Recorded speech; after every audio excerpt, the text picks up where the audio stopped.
ಗೃಹಲಕ್ಷ್ಮಿ ಯೋಜನೆಯ ಎಲ್ಲ ಮಹಿಳೆಯರೇ ಒಂದು ನಿಮಿಷ, ಇಲ್ಲೊಂದು ಪ್ರಮುಖ ಎಚ್ಚರಿಕೆ ಸಂದೇಶವಿದೆ.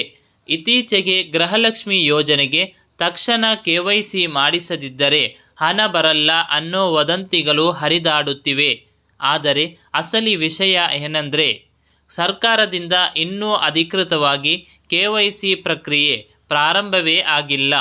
ಹೌದು, ಅನರ್ಹರನ್ನು ಪತ್ತೆ ಹಚ್ಚಲು ಬಯೋಮೆಟ್ರಿಕ್ ಅಂದರೆ ಬೆರಳುಗಳ ದೃಢೀಕರಣ ಪಡೆಯಲು ಸರ್ಕಾರ ನಿರ್ಧರಿಸಿರುವುದು ನಿಜ. ಆದರೆ ಇನ್ನೂ ಪ್ರಕ್ರಿಯೆ ಆರಂಭವಾಗಿಲ್ಲ. ಹಾಗಾಗಿ ಯಾವುದೇ ಮಹಿಳೆಯರು ಗೊಂದಲಕ್ಕೊಳಗಾಗದೆ ಶಾಂತವಾಗಿರುವುದು ಒಳ್ಳೆಯದು. ಸರ್ಕಾರವೇ ಸ್ವತಃ ಅಧಿಕೃತವಾಗಿ ಇದನ್ನು ಆರಂಭಿಸಿದಾಗ ನಾವೇ ನಿಮಗೆ ತಿಳಿಸುತ್ತೇವೆ.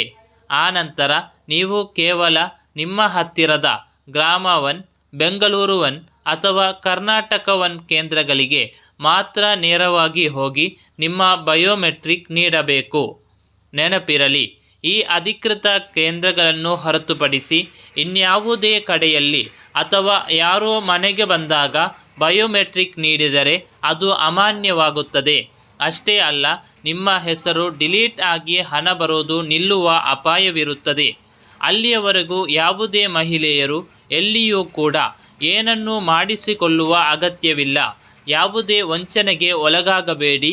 ಈ ಪ್ರಮುಖ ಮಾಹಿತಿಯನ್ನು ಈಗಲೇ ನಿಮ್ಮ ಊರಿನ ಎಲ್ಲ ಗೃಹಲಕ್ಷ್ಮಿ ಮಹಿಳೆಯರಿಗೂ ಶೇರ್ ಮಾಡಿ. ವಾಟ್ಸಪ್ ಗ್ರೂಪ್ನಲ್ಲಿ ಶೇರ್ ಮಾಡಿ ಜಾಗೃತಿ ಮೂಡಿಸಿ.